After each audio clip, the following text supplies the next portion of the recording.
Bonsoir à tous. Parmi toutes mes voitures miniatures, il y en est une que je préfère depuis toujours. Je m'en suis souvenu à l'instant. Elle est blanche, c'est une Cunningham de course, large et plate. Elle est décorée d'un double stripping bleu sur le coffre et le capot. Les deux lignes. Bonsoir à tous.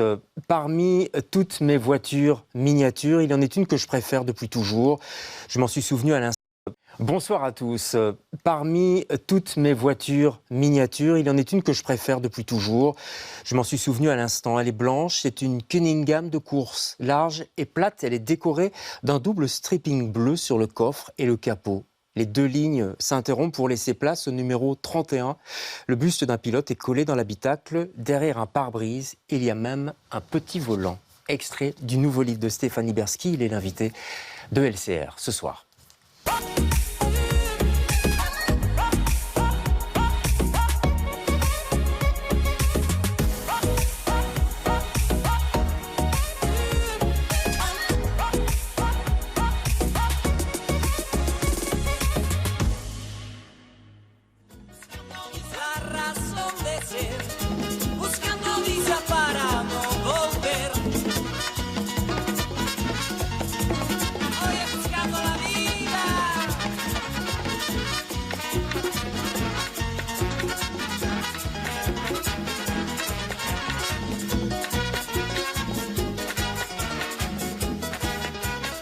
Spinaceto, un quartiere costruito di recente. Viene sempre inserito nei discorsi per parlarne male. Vabbè, ma qui mica siamo a Spinaceto. Ma dove abiti? A Spinaceto? E poi mi ricordo che un giorno ho letto anche un soggetto che si chiamava Fuga da Spinaceto. Parlava di un ragazzo che scappava da quel quartiere, scappava di casa. Voilà, extrait de Caro Diaro, évidemment. J'ai vu vos yeux s'illuminer. Ah ben, Ouais, quand je montre Rome, à vous, c'est incroyable. Là, il y a quelque chose. Vous y avez vécu d'ailleurs, hein, je crois. Oui, oui, j'ai vécu 3 ans, un peu plus même. Ouais. Ouais. J'ai passé cet extrait-là, d'abord parce qu'il est savoureux, je trouve, tout le film d'ailleurs, mais aussi parce qu'il parle de Spinaceto. Mais l'appartement, vous citez pas Rome hein, dans votre roman, mais franchement, on le devine un peu, non? Viterbo est pas loin. Oui, ça reste là dans le fond. Il y a toujours une couche romaine qui revient. Je n'arrive pas à la dominer, vraiment. Vous en parlez à votre psy un petit peu de ce problème? Oui, Rome à l'envers, c'est mort, donc, etc. Joli, j'y avais pas pensé. Par contre, les appartements romains, c'est vrai que j'en ai fréquenté quelques-uns aussi. Ils sont grands, ils sont vastes. Il y a des pièces à l'infini, du parquet, des grandes fenêtres. Il y a de ça dans Théo Malgré, je trouve. Oui, absolument. Oui, c'est un grand appartement qui est sur la... En réalité, là, je dévoile le truc, qui était sur la Via Nazionale, un de ces grands appartements. Ouais, bah vous citez Via Nazionale à un moment, mais il y en a dans toutes les villes. Il y en a dans toutes les villes, en effet, oui. Alors, c'est un des personnages, Théo c'est le personnage principal, c'est un monologue d'ailleurs, c'est lui qui s'exprime, mais l'appartement est un personnage aussi, à tel point que vous en faites un mystère, il y a des coins, il y a des recoins, des fantômes, des êtres qui étaient là, qui disparaissent peu à peu. Comment on entretient le mystère dans un roman? Ça c'est une recette. Le mystère... Parce que vous vous amusez là quand même, hein? Ben oui, bien sûr. Bon, en général, je m'amuse quand j'écris des livres. Heureusement, c'est mieux. Ben là, ce livre est né pendant le confinement, évidemment. Ah ouais. Et c'est l'histoire d'un homme qui est enfermé dans un énorme appartement qui a été manifestement un bureau d'avocat. Il ne sait plus très bien le nombre de pièces qu'il y a dans l'appartement. Sa mémoire se délite. C'est un héros... voilà. Malgré lui. Pardon? Malgré lui. Pour reprendre le titre. D'ailleurs, le titre est étrange. Théo malgré, on se dit malgré quoi? Malgré lui, malgré... Ben, c'est Théo malgré tout ça, quoi. Malgré tout c'est quand même Théo. Il vient d'où ce personnage? Personnage étrange, du mal à se faire une idée de ce qu'il représente. Vous nous donnez des indices. Il a une maladie quand il était tout petit, il a perdu tous ses poils, on peut dire ça, cheveux partout, il est complètement imberbe. Et ça repousse, bon gré, mal gré, un peu dans tous les sens. On a l'impression que c'est un gars plutôt de minimum 50 ans, je dirais, un peu, voilà, et extrêmement solitaire. Mais il est né comment dans votre imaginaire? Ah, ça, c'est toujours difficile de dire comment un personnage naît. Ah bah oui, mais on a envie de savoir, évidemment. Oui, oui. Mais enfin bon, c'est une situation. Hein. On part toujours d'un agencement et à ce moment-là, elle parle d'elle-même. Et puis, c'est une il faut le dire, une des puissances de la littérature. Enfin, c'est pas ma puissance, hein, la puissance de la littérature, c'est d'être ouverte aux interprétations. Là, complètement. C'est un homme, on peut commencer à penser, il est entouré de codes civils de tous les pays, des codes pénals, enfin... On ne sait pas depuis combien de temps il est là non plus. On ne sait pas depuis combien de temps, il a des souvenirs, mais ces souvenirs, ça chope, etc. C'est très jubilatoire pour un écrivain de jouer avec ça. Et voilà, ça donne une sorte...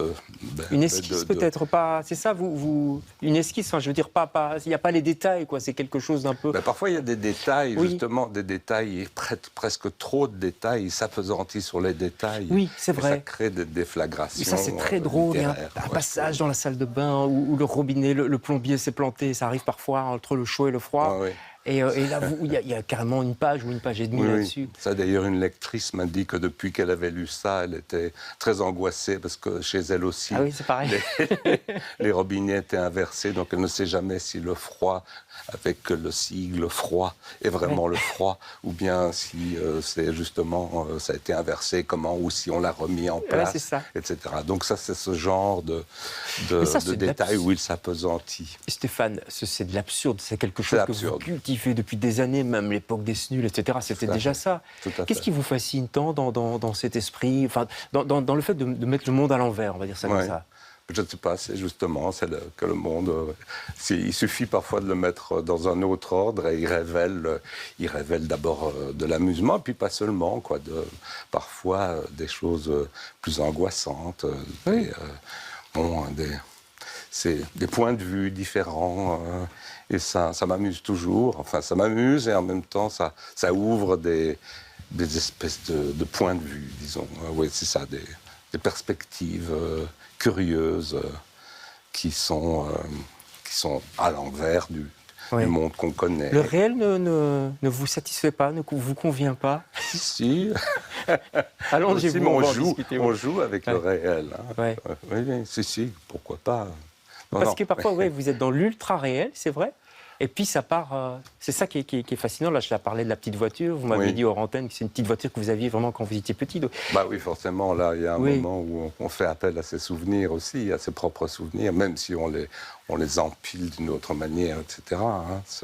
Quand on écrit avec ses propres souvenirs aussi. Enfin, on essaie de les ramener. Ça vous apaise de les mettre, de les écrire, de les arrêter dans un livre. Je ne suis pas... Enfin, c'est pas... C'est une bibliothèque qui est là en soi, hein, c'est les souvenirs, ils sont là. Et donc, c'est assez compliqué à dire ce qui fait que je vais prendre ce détail-là plutôt qu'un autre. C'est à ma disposition. Donc, alors que je ne suis pas tout à fait conscient. Vous êtes le marionnettiste, hein, c'est vous qui dominez tout. Je choisis la marionnette aussi. Voilà, oui, exactement. On pourrait dire que c'était une marionnette. Mais vous faites plaisir, parce qu'on parlait de l'Italie tout à l'heure, c'est quand même une de vos passions, parmi d'autres, bien sûr. Il y a le Japon, on en a déjà parlé. Mais donc là, vous faites plaisir. Vous aurez pu mettre votre roman je sais pas, à Francfort, vous voyez. Tout à fait. Vous avez choisi plutôt cet endroit-là. Oui. Donc, voilà, tant qu'à faire, faisons-nous plaisir, quand on écrit, c'est ça? Oui, c'est un peu ça, et puis ça donne une atmosphère. Là. Comme j'ai vécu en Italie, j'ai le souvenir d'une atmosphère qui est différente de celle qu'on éprouve ici. Et donc, pour ça c'est comme des couleurs, hein, finalement, c'est comme la cuisine, des couleurs, on met ceci, on met cela, et je me souviens de la couleur de Rome, donc je la mets dans ce petit roman, qui est fait quand même pour jubiler aussi. Hein. Oui, on rigole beaucoup, hein. Mais c'est un humour, effectivement, peut-être à la Beckett, hein, c'est marqué dans le quatrième de couverture, mais c'est ça. Hein. Oui, c'est même sur le quatrième de couverture, voilà. C'est un héritage dont je me réclame. J'ai beaucoup admiré Beckett. Et justement, là aussi, on ne sait pas trop c'est qui ce personnage, c'est quoi il représente, c'est la métaphore de quoi, et c'est ouvert. Et encore une fois, je trouve ça merveilleux dans l'écriture. Vous préférez les romans où on n'explique pas tout, en fait? Ah oui, je trouve qu'il faut laisser... D'ailleurs, toujours les points, les chapitres, c'est toujours des moments, des silences. c'est toujours c'est les moments intéressants parce que là, c'est le lecteur entre en scène. Ouais. Comment vous travaillez avec votre éditeur, c'est Pierre de Meulenard, Oui. les éditions On Lit. Oui. Vous lui envoyez chapitre par chapitre ou alors c'est le tout, Non. il recadre, comment ça se passe? Je m'entends très bien avec lui. Ouais. Je lui envoie le tout. Et puis, et il me fait des couvertures magnifiques. Chaque fois, il me propose des choses. Pas mieux, j'avais aucune idée pour celui-là. Il m'envoie ça, formidable. Donc, il a un goût très sûr. Les livres sont très bien édités. Ouais. Voilà. Enfin, Vous avez un petit hommage à mon éditeur. Ben voilà, tant qu'à faire. Hein. Vous avez écrit pendant le confinement, vous l'avez dit, le premier confinement, parce que maintenant, vous savez, on compartimente aussi les confinements. Oui, oui, mais le premier, oui. Le fameux confinement. Le fameux confinement. Le premier avait quelque chose d'agréable. Hein. On avait du temps. C'était en tout cas, nouveau. Pour quelqu'un qui écrit, c'était oui, pas mal. Quoi. On disait finalement ce qui était le mieux, ceux qui se sentaient le mieux dans ce confinement, c'était les écrivains. Oui, les écrivains, les musiciens, les peintres, les artistes en général. Ils restaient dans leur atelier ou devant leur bureau. Et bon, c'était assez curieux comme ambiance, mais quand même, il y avait moyen de le vivre pas si mal. Par contre, vous qui faites aussi du cinéma, oui, là, c'était un peu plus compliqué. Beaucoup plus compliqué. Tout s'est arrêté, j'imagine. Oh, oui. Vous avez des projets qui sont tombés à l'eau? Ah oui, absolument. Ouais. Là, on ne peut pas parler de ça. Non, je vais vous miner. Ça va être un bémol. Alors qu'on était si bien partis. En tout cas, on attend les autres projets, y compris d'autres romans, bien entendu, parce qu'ils sont toujours savoureux. Je parlais de cinéma. Une petite transition subtile pour votre coup de cœur. C'était la dernière Palme d'Or, Sans filtre en français, Triangle of Sadness. Oui. On est aussi un petit peu dans l'absurde quelque part, quoi. Ben oui, c'est une Palme d'Or. J'aime beaucoup le cinéma de Östlund et cette Palme d'Or-là, le Sans filtre en français, un drôle de titre. Disons que c'est un trois quarts coup de cœur. J'ai adoré les deux premières parties. Et il y a un troisième chapitre où j'ai moins aimé, mais c'est vraiment un très bon cinéma. Donc il faut sortir avant... Non, il ne faut pas sortir. Mais c'est au cas, parce que franchement, c'est très net pour moi. Il y a trois parties. Les deux premières sont éblouissantes. Et puis la troisième... J'eût été le producteur, j'aurais dit, enlève 20 minutes. Ah oui, d'accord. Les fameuses 20 minutes de trop, ça arrive parfois.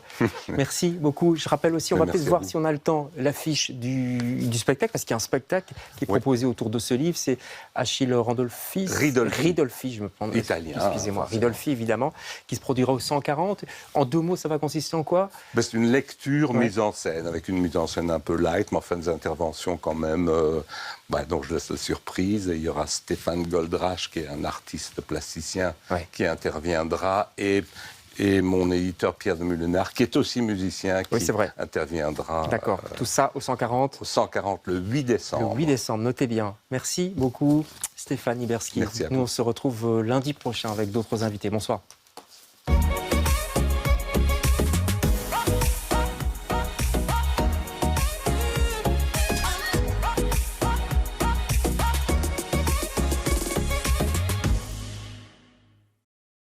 Bonsoir à tous. La tension entre le désir de vagabondage et le goût de la réclusion n'a jamais été aussi forte. Ce n'est pas la tyrannie sanitaire qui nous menace, mais la tyrannie sédentaire. La pantoufle et la robe de chambre seront-elles les nouveaux emblèmes du monde de demain? Pascal Bruckner pose la question dans son nouvel essai. Il est l'invité de LCR ce soir.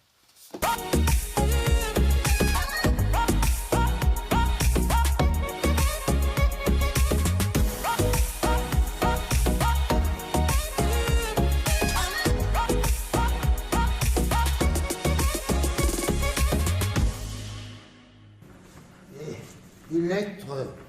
C'est pas ça. Celle-ci. Je témoigne que le secrétaire de collège Ilya Oblomov est atteint d'une hypertrophie du cœur, ainsi que de douleurs au foie d'origine chronique dont l'évolution dangereuse menace la vie du malade. Ces crises semblent avoir pour cause la fréquentation quotidienne du bureau.